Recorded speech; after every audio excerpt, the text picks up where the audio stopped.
সর্বস্তরের মানুষকে আমরা নেমে আসার জন্য আহ্বান করছি। গাজা যে ছোট ছোট শিশুরা নির্মমভাবে যে হত্যা করতেছে ইসরাইল, তাদের বিরুদ্ধে আমরা গর্জে উঠব এবং আমাদের মুসলমানদের একটাই জিহাদ, জিহাদ ছাড়া আমাদের কোনো উপায় নাই। জিহাদ করতে হবে, তাহলে মুসলমানদের আমাদের মুক্তি মিলবে, জিহাদ ছাড়া আমাদের কোনো মুক্তি মিলবে না।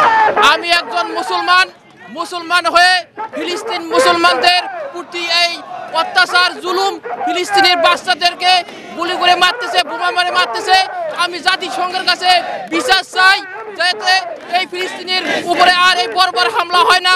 আমরা মুসলমান সবাই একত্রিত হব এবং আমরা জিহাদ করব।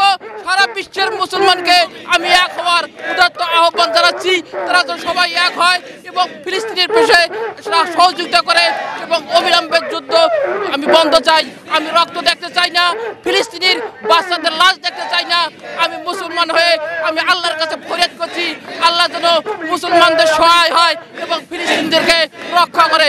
আমি মনে করি যে গাজাবাসীদের যে আমাদের মুসলমানদের কঠোর নির্যাতন হচ্ছে, আমরা এটাই জানাই দিতে যাচ্ছি যে বড় বড় সংগঠনে যে আমাদের মুসলমানরা আছে বসে, তারা কিছু করতেছে না কেন? তার জন্য আমরা এই সবাই বিশ্বের এখন একত্রিত যে আছি, আমরা এখান থেকে জানাই দিতে যাচ্ছি যে মুসলমানের সেই যোদ্ধাদের ভয় নেই, আমরা তাদের পাশে সর্বদা আছি, তাদের কোনো আত্মবিশ্বাসের ভয় নেই, কোনো কিছু হবে না।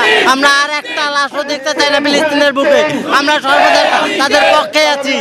আমরা যতটুকু জানাই দিতে যাচ্ছি এই আন্দোলনের মাধ্যমেই আমরা প্রতিবাদ জানাচ্ছি তাদের তীব্রভাবে, তাদের প্রতি যারা এই নির্মম অত্যাচার করতেছে আমাদের ভাইদের প্রতি।